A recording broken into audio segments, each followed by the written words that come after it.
కూడా పెద్దవాళ్ళు బొట్టు పెట్టనా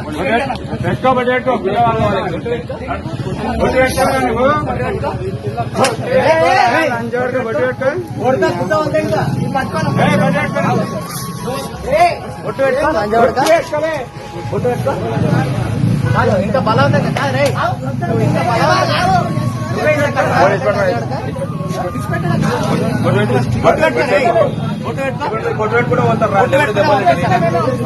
బొట్టు పెట్టుకుంటే పంపిస్తా బొట్టు పెట్టుకుంటే మేమే పంపిస్తాం బొట్టు పెట్టుకుంటే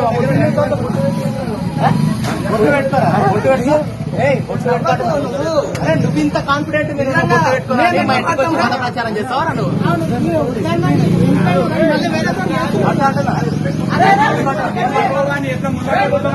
ఈయన అట్లే కొడుతుంది ఈ రక్తంతో దేవుడికి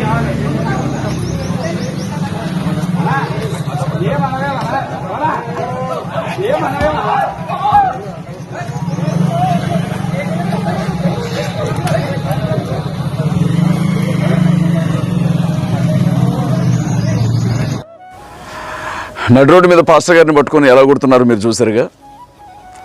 బొట్టు పెట్టాలంట ఇప్పుడు పాస్టర్ గారికి అర్జెంటుగా. చొక్కాలు చింపి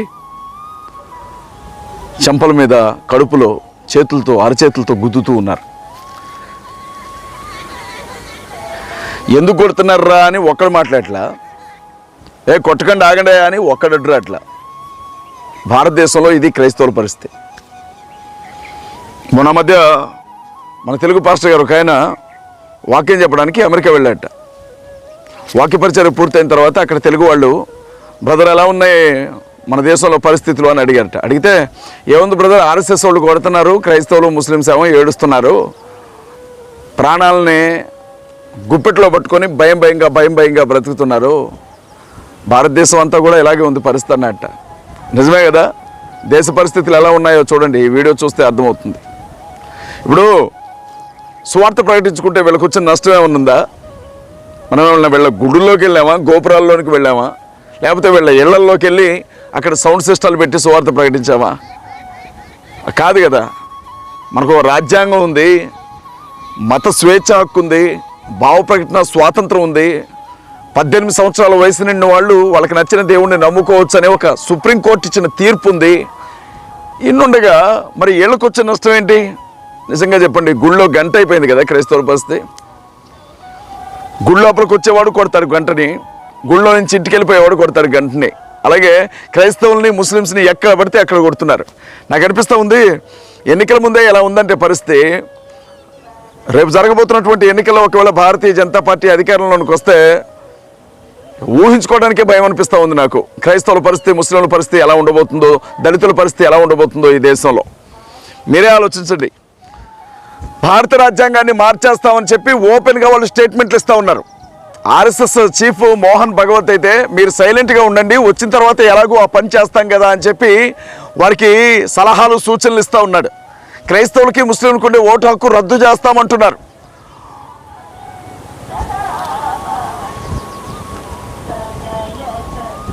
భారతదేశాన్ని హిందూ రాష్ట్రంగా అనౌన్స్ చేస్తా అంటున్నారు. ఇవి జరిగితే మన పరిస్థితి ఏంటో మీకు తెలుసా? ఎప్పుడు కనీసం నోరు తెరిచి మాట్లాడిన కాంగ్రెస్ కూడా ఇప్పుడు భారత రాజ్యాంగాన్ని వాళ్ళు ఖచ్చితంగా మార్చబోతున్నారు. క్రైస్తవులకి ముస్లింలకు ఉండే ఓటు హక్కు వాళ్ళు రద్దు చేయబోతున్నారు. భారతదేశాన్ని హిందూ రాష్ట్రంగా అనౌన్స్ చేయబోతున్నారు. క్రైస్తవులకి, ముస్లింలకి, దళితులకి, హిందుత్వంలో ఉన్నటువంటి ఎస్సీ, ఎస్టీ, బీసీలకి భయంకరమైనటువంటి పరిస్థితులు ఎదురుగాబోతున్నాయి. దేశ ప్రజలారా ఇప్పటికైనా లేవండి అని చెప్తా ఉంది ఒకవైపు నుంచి. సంతోషం, కనీసం ఇప్పుడైనా నిద్రలో ఉండి వాళ్ళు లేచారు. నేను ఎప్పటి నుంచో చెప్తున్నాను ఇవే పరిస్థితులు. ఇంత జరుగుతూ ఉంటే మన పక్షాన మాట్లాడే ఒక్క పార్టీ ఉందా మనకి? మన పక్షాన మాట్లాడుతున్న ఒక్క ఎమ్మెల్యే ప్రజాప్రతినిధి ఉన్నాడా మనకి? మన పక్షాన మాట్లాడుతున్నటువంటి ఒక్క నాయకుడు ఉన్నాడా మనకి? ఒకవైపు రోడ్ల మీద పాస్టర్లు తన్నులు తింటూ ఉన్నారు సువార్త పరిచర్యకి వెళ్ళిన వాళ్ళు, ఇంకొక వైపు కొంతమంది పాస్టర్లేమో ఎమ్మెల్యేల సేవలో, ఎంపీల సేవలో, మంత్రుల సేవలో తరిస్తూ ఉన్నారు. పాస్టర్స్ని సంఘానికి వస్తున్నటువంటి శ్రమల వైపు నడిపించాలి ఎవరైనా. సంఘానికి ఉన్నటువంటి ఇబ్బందుల వైపు నడిపించాలి ఎవరైనా, సంఘం ఎదుర్కొంటున్నటువంటి కష్టాల వైపు నడిపించాలి ఎవరైనా. కానీ మన పాస్టర్స్ మాత్రం ఏ ఎమ్మెల్యే పిలుస్తాడు, ఏ ఎంపీ దగ్గర నుంచి మాకు పిలుపు వచ్చింది, ఏ మంత్రి గారు మమ్మల్ని పిలిచి మీటింగ్ పెట్టమంటాడు, ఫెలోషిప్లు అన్నీ కలిసి అక్కడికి వెళ్తే కడుపు నిండా తిండి పెడతారు, కావాల్సినంత డబ్బులు ఇస్తారు, తెచ్చుకొని ఇంట్లో కూర్చోవచ్చు. మేము ఏ పార్టీకి మద్దతు ఇద్దాం, కాంగ్రెస్కి మద్దతు ఇద్దామా, టీఆర్ఎస్కి మద్దతు ఇద్దామా, బీజేపీకి మద్దతు ఇద్దామా అని తిరుగుతున్నారు పరిశుద్ధులైనటువంటి పాస్టర్స్. ఆ సంఘస్థులు చాలా ఓపిక కలిగిన వారండి బాబు. ఆ పాస్టర్స్ దగ్గర ఉన్నటువంటి సంఘస్థులకి ఎంత ఓపికో అసలు. పాస్టర్స్ ఫెలోషిప్ పేరుతో వీళ్ళు చేసే రాజకీయాలు అవి. వీటితో సంబంధం లేకుండా చిన్న చిన్న పాస్టర్స్ సువార్త కోసం, సువార్త పని కోసం రోడ్ల మీదకి వెళ్తే వాళ్ళని పట్టుకొని పిచ్చి కుక్కలో కొట్టినట్లుగా కొడుతూ ఉన్నారు. కానీ ఒక్క పాస్టర్స్ ఫెలోషిప్ ఖండించదు. నేను పెద్ద పాస్టర్ని, నా సంఘానికి 10,000 మంది వస్తారు, 20,000 మంది వస్తారు, 50,000 మంది వస్తారు, 1,00,000 మంది వస్తారని చెప్పిన ఏ పాస్టర్ నోరు తెరిచి మాట్లాడడం. కొంతమంది పాస్టర్స్ ఏమో సుఖాలకు అలవాటు పడి లగ్జరీ లైఫ్ అనుభవిస్తూ ఉన్నారు, వాళ్ళ దగ్గరికి ఎవరు పోరు, వాళ్ళని ఎవరేమనరు. ఇంకొంతమంది పాస్టర్స్ ఏమో పాస్టర్స్ ఫెలోషిప్ల పేరుతో రాజకీయ పార్టీల నాయకుల భజన చేస్తూ ఉన్నారు, వాళ్ళ కోసమే పని చేస్తూ ఉన్నారు. అనకూడదు నేను ఈ మాట. వాళ్ళ కాళ్ళు కడిగి నీళ్లు నెత్తి మీద జల్లుకుంటూ ఉన్నారు కొంతమంది పాస్టర్స్. వాళ్ళు పడేసే 1,000 రూపాయలు 2,000 రూపాయలకి వాళ్ళ దగ్గర పేరు కోసం, వాళ్ళ పరిచయాల కోసం తాహతాలాడుతూ ఉన్నారు. మరొక వర్గం దైవజనులు మాత్రం ఎన్ని శ్రమలు ఎదురైనా, ఎంత అవమానం జరుగుతూ ఉన్నా రోడ్ల మీద పడి దెబ్బలు తింటూ దేవుని సువార్త ప్రకటిస్తూ ఉన్నారు. అందుకే నాకు అనిపిస్తూ ఉంది, చాలా పాస్టర్స్ ఫెలోషిప్లు ఉన్నాయి. ఒక్కొక్క టౌన్కి 10 ఫెలోషిప్లు పెట్టుకున్నారు. సహోదరులందరూ కలిసి ఉండమని చెప్తే ఒక్కొక్క టౌన్లోనే 10 ఫెలోషిప్లు. వీళ్ళకి ఏ స్వార్థం లేకపోతే ఇన్ని ఫెలోషిప్లు ఎందుకు? అందరూ ఒక సంఘంలో ఒక ఫెలోషిప్లో ఉండొచ్చుగా. అందుకే నేనేమనుకుంటున్నానంటే, భారతదేశ వ్యాప్తంగా ఉన్నటువంటి సంఘాల్లో ఉండే విశ్వాసులకి ఒక ఫెలోషిప్ కావాలి. ఈ పాస్టర్స్ ఒక సంఘాన్ని ఇంకో సంఘంతో కలవనివ్వరు, ఒక సంఘ సభ్యులు ఇంకో సంఘ సభ్యుల దగ్గరికి వెళ్ళనివ్వరు. ఇదంతా కాదండి, భారతదేశంలో ఉండే క్రైస్తవులందరితో, విశ్వాసులతో ఒక ఫెలోషిప్ ఆల్ ఇండియా స్థాయిలో, all India Christian believers fellowship ఒకటి AICBF పేరుతో ఒక ఫెలోషిప్ను మనం ఏర్పాటు చేద్దాం. దీనికి తప్పనిసరిగా పరిష్కార మార్గాన్ని చూద్దాం. పాస్టర్స్ ఫెలోషిప్లు ఉన్నాయి చాలండి, వాళ్ళు ఎంత రాజకీయం చేస్తున్నారు, రాజకీయ నాయకుల కంటే ఎక్కువ రాజకీయం చేస్తారు, మళ్ళీ సంఘాల్లో రాజకీయం చేయొద్దని చెప్తారు. వీళ్ళు ఎందుకు పట్టించుకుంటారు?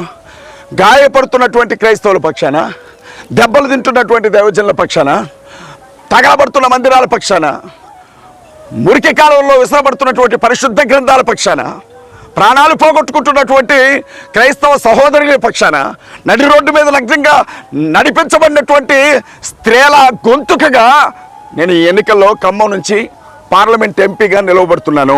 ఖమ్మం పార్లమెంట్ ఎంపీ అభ్యర్థిగా, కాంగ్రెస్ రెబల్ అభ్యర్థిగా, క్రిస్టియన్ ముస్లిం దళిత్ డిఫెన్స్ ఫోర్స్ నిలబెట్టిన అభ్యర్థిగా నేను బరిలో ఉన్నాను.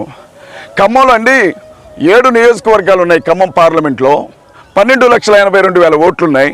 పాలేరు నియోజకవర్గం, ఖమ్మం నియోజకవర్గం, వైరా నియోజకవర్గం, మధుర నియోజకవర్గం, సత్తుపల్లి నియోజకవర్గం, అక్షరాపేట నియోజకవర్గం, కొత్తగూడెం నియోజకవర్గం, ఈ 7 నియోజకవర్గాల్లో ప్రచారం చేయడానికి నాకు కొంత సహాయం చేయండి. నేను మాట్లాడతాను మీ పక్షాన. కంటిపాప కన్ను రెప్పని కనుగుడ్డును కాపాడుకున్నట్లుగా క్రైస్తవుల్ని, ముస్లిమ్స్ని, దళితుల్ని, ఆదివాసీల్ని, ట్రైబల్స్ని, బీసీలని నేను కాపాడుకుంటాను. ఎందుకంటే కష్టాల్లో నుంచి వచ్చిన వాడిని కాబట్టి ఆ కష్టాలు ఎలా ఉంటాయో నాకు తెలుసండి. కష్టపడుతున్న వాళ్ళని చూసుకుంటూ వెళ్ళలేను. మీరు చెప్పండి, యథార్థంగా భారతదేశంలో క్రైస్తవుల మీద ఇంత పెద్ద ఎత్తున దాడి జరుగుతుంటే అజయ్ బాబు తప్ప ఎవరైనా మాట్లాడారా? ఎవరైనా రాజులకు ఎదురుగా నిలబడ్డారా? అధికారులకు ఎదురుగా నిలబడ్డారా? మంత్రులకు, ముఖ్యమంత్రులకు, ప్రధానమంత్రులకు ఎదురుగా నిలబడి ప్రశ్నించారా? ఇంతకాలం నేనేం చేశానో నాకంటే ఎక్కువగా మీకే బాగా తెలుసు. నాకు ఒక్క అవకాశమే ఉంది సహోదరులరా, పార్లమెంట్కి వెళ్తాను. పార్లమెంట్లో ఉండే ఎంపీలందరినీ అడుగుతాను. నేను మణిపూర్ రాష్ట్రాన్ని తగలబెడితే ఎంపీలందరూ కలిసి ఎందుకు వెళ్ళలేదు ఎక్కడికో అడుగుతాను. అస్సాం రాష్ట్రంలో క్రైస్తవులు చేసుకునే ప్రార్థనల మీద నిషేధం ఎలా విధించారు, మీరు ఎందుకు పార్లమెంట్లో మాట్లాడలేదు అని అడుగుతాను. ఉత్తరప్రదేశ్ రాష్ట్రంలో బైబిల్ పట్టుకొని తిరుగుతున్న వ్యక్తులను అరెస్ట్ చేసి గ్యాంగ్స్టర్ కేసులు ఎట్లా పెడతారు అని అడుగుతాను. ఛత్తీస్గఢ్ రాష్ట్రంలో అనేక మంది పాస్టర్స్ని చంపి శవాలను సమాధుల్లోంచి తీసి బయటికి ఎలా ఇసిరేశారు అని అడుగుతాను. రాజస్థాన్ రాష్ట్రంలో మత మార్పిడి నిరోధక బిల్లు ఎందుకు తీసుకొచ్చారని అడుగుతాను. జార్ఖండ్ రాష్ట్రంలో నరేంద్ర బిస్రాని ఆర్ఎస్ఎస్ వాళ్ళు నరికినప్పుడు ఏ ఎంపీ ఎందుకు మాట్లాడలేదని అడుగుతాను. తెలంగాణలో, ఆంధ్రాలో, తమిళనాడులో, కర్ణాటకలో ప్రార్థనా మందిరాలను ఎందుకు తగలబెడుతున్నారు అని అడుగుతాను. మీరు ప్రైవేట్ ఆర్మీ లాగా సహజంగా ప్రతి దేశానికి దేశ సైన్యం ఉంటుంది, కానీ ఆర్ఎస్ఎస్ వాళ్ళు ఒక ప్రైవేట్ ఆర్మీ తయారు చేశారు. కర్రలు పట్టుకొని, కత్తులు పట్టుకొని, తుపాకీలు పట్టుకొని తిరుగుతున్నారు. వీళ్ళకి ఆ అధికారం ఎవరిచ్చారు అని అడుగుతాను. ఈ ఆర్మీని ఎందుకు తయారు చేశారని అడుగుతాను. ఎవరిని చంపడానికి మీరు సిద్ధపడుతున్నారు? మీరు ఏమైనా పాకిస్తాన్తో కొట్లాడతారా, ఆఫ్ఘనిస్తాన్తో కొట్లాడతారా?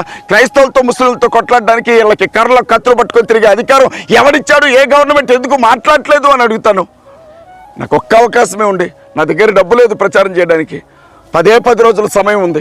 ఈ 10 రోజుల ప్రచారానికి కనీసం ప్రచార వాహనాలు, చిన్న ఆటోలన్నీ తిప్పాలి కదా, పాంప్లెట్స్ కొట్టించాలి, పోస్టర్లు వేయించాలి, కనీసం ఒక్కొక్క గ్రామానికి వెళ్ళి ఒక్కొక్క నియోజకవర్గానికి వెళ్ళి తిరిగి రావాలి. కొంత ఆర్థిక సహాయం చేయండి మిత్రులారా. నేను మీ పక్షాన్ని కొట్లాడుతున్నాను. నాకే అధికారం లేదు కాబట్టి నేను మాట్లాడిన మాటలు అందరూ వినడానికి తప్ప అధికారులను కదిలించడానికి పనికి రావట్లేదు. అదే ఒక్క అధికారం మీరు నాకు ఇస్తే, ఎంపీగా ఒక్క అవకాశం నాకు మీరు ఇస్తే, ఎస్సీ ఎస్టీ బీసీ మైనార్టీ ప్రజలు, ఆదివాసీ బిడ్డలు ఒక్క అవకాశం నాకు ఈ ఖమ్మం నుంచి ఇస్తే పార్లమెంట్లో ఉండే ఎంపీలందరినీ కూడా నేను కదిలిస్తాను. ప్రధానమంత్రి ఎవరైనా అతన్ని నేను కదిలిస్తాను. క్రైస్తవులు, ముస్లింలు, దళితులు, గిరిజనుల భద్రత కోసం నేను కొట్లాడతాను.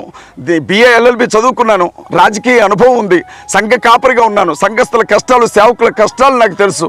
సేవలో ఎలాంటి బోధకులు ఉన్నారో నాకు తెలుసు. సంఘస్థులు ఎలాంటి శ్రమలు అనుభవిస్తున్నారో నాకు తెలుసు. భారతీయుల శ్రమలేంటో నాకు తెలుసు. ఒక్క అవకాశమే ఉండి మిత్రులారా, ఒక్క అవకాశమే ఉండి దయచేసి.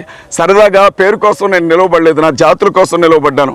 చచ్చిపోయిన వాళ్ళకి పోస్ట్ మార్టం చేసినా వాళ్ళు కదలరో మెదలరో, వాళ్ళు మాట్లాడరో, కానీ చిన్న ముళ్ళు గుచ్చుకున్నా బ్రతుకున్న వాళ్ళు అరుస్తాడు. ఇవాళ ఒకవైపు మతోన్మాదం, మరొక వైపు కులోన్మాదం దాడి చేస్తూ ఉంటే అందరూ మౌనంగా ఉన్నారు. కానీ నేను బతుకున్నాను, నేను బతికే ఉన్నాను. మా జాతుల తరపున ఇంకా మాట్లాడడానికి నేను బతుకున్నాను అని నేను నామినేషన్ వేశాను. దయచేసి దైవజనులను ఆలోచించండి. ఒక్క ఆదివారం మీకు వచ్చే కానుక, ఒక్క ఆదివారపు కానుక మన పక్షాన నిలవబడి కొట్లాడడానికి సిద్ధంగా ఉన్న నాకు ఎన్నికల ప్రచారం కోసం పంపించి సహాయం చేయండి. నేను గెలిచినా ఓడినా క్రైస్తవులు ఇంతమంది ఉన్నారు అన్న ఒక భయం అన్న వాళ్ళకు ఉంటుంది. ఇవాళ ఖమ్మం పాస్టర్స్ డైరెక్ట్గా చెప్తున్నారు, ఖమ్మం కొత్తగూడెం పాస్టర్స్ మేము కాంగ్రెస్ కోటేయాలని తీర్మానం చేసుకున్నామని. మరి ఏ కాంగ్రెస్ పార్టీ వచ్చి రేపు వీళ్ళకి మద్దతు ప్రకటించదో, ఏ కాంగ్రెస్ పార్టీ వచ్చి వీళ్ళ తరఫున మాట్లాడిద్దో చూడాలి. ఎవడు డబ్బులు పడేస్తే వాడికే, ఎవడు పిలిచి పక్కన కూర్చోబెట్టుకుంటే వాడికే. ఇంటి ముందు మనం కానీ కుక్కను కూర్చోబెట్టుకొని నెత్తి నవ్వుతూ ఉంటాం చూడండి, తలమే చేయబెట్టి. ఇవాళ ఎలక్షన్ టైంలో పాస్టర్స్ అందరినీ కూడా రాజకీయ నాయకులు అలాగే చేస్తూ ఉన్నారు. కనీసం అర్థం కావట్లేదు మన వాళ్ళకి. డబ్బు కోసం, వాళ్ళతో పరిచయాల కోసం సంఘంలో, సమాజంలో నాయకుడు అన్న పేరు కోసం దిగజారుతున్నారు తప్ప క్రైస్తవుల కష్టాలు వీళ్ళకి పట్టట్లేదు. ఏమైంది నేను ఓడిపోతే? మగాళ్ళలాగా నిలబడ్డాను. మళ్ళీ 5 సంవత్సరాలు కొట్లాడతాను. దేశవ్యాప్తంగా CMDFను విస్తరిస్తాను. వచ్చే అసెంబ్లీ ఎన్నికల్లోపు ప్రతి నియోజకవర్గంలో ఒక అభ్యర్థిని తయారు చేస్తాను. ఏమైంది నేను ఓడిపోతే? నిలబడ్డ ఎంపీ అభ్యర్థి అన్న పేరు ఉంటుంది. ఈ కొట్లాటే తాగదు కదా, చచ్చిపోయే వరకు నేను ఆగలేను. నేను కొట్లాడాల్సిందే క్రైస్తవుల పక్షాన. దేవుడు నాకు ఆ భారాన్ని పెట్టాడు, నేనైతే మౌనంగా ఉండలేను. ఇవాళ పాస్టర్ నాకు సపోర్ట్ చేసినా చేయకపోయినా ఆత్మీయులైనటువంటి క్రైస్తవులు నా వెనుకున్నారని నేను నమ్ముతున్నాను. ప్రభువు నాతో ఉన్నాడు, యుద్ధం యెహోవాదే, గెలుస్తాను ఖచ్చితంగా. ఇవాళ ముస్లిం సహోదరులు, హిందూ సహోదరులు కూడా ఇతనికి ఓటేయాలంటుంటే పాస్టర్లు మాత్రం మేము కాంగ్రెస్కి వేస్తామంటున్నారు. మీకు వందనాలండి పాస్టర్లు, మీరు బాగుండాలి, చల్లగా ఉండాలి. ఇంకెన్ని ఫెలోషిప్ మీటింగ్లు పెట్టుకుని ఇంకెంత తెచ్చుకుంటారో తెచ్చుకోండి. ఏ పార్టీ వాడు పిలిస్తే ఆ పార్టీ వాడి దగ్గరికి వెళ్ళి ఏసీ గదిలో కూర్చొని, ఫంక్షన్ హాల్లో కూర్చొని కడుపు నిండా తిని ఇచ్చే డబ్బులు తీసుకొని ఇంటికి వెళ్ళి మీకే మా ఓటు అని వాళ్ళకి ప్రార్థన చేసి రండి. రేపు మిమ్మల్ని తన్నినప్పుడు వాళ్ళు ఎవరు రారు, నేనే రావాలి. మళ్ళీ ఈ విషయాన్ని జ్ఞాపకం చేసుకోండి. దయచేసి సమయం తక్కువగా ఉంది. మీ వంతు సహాయాన్ని, సహకారాన్ని అతి త్వరగా ఈ ఫోన్ పే నెంబర్కి పంపించండి. ఈ ప్రచారంలో మీరు కూడా పాలిభాగస్తులు కండి. మీ అందరికీ వందనాలు.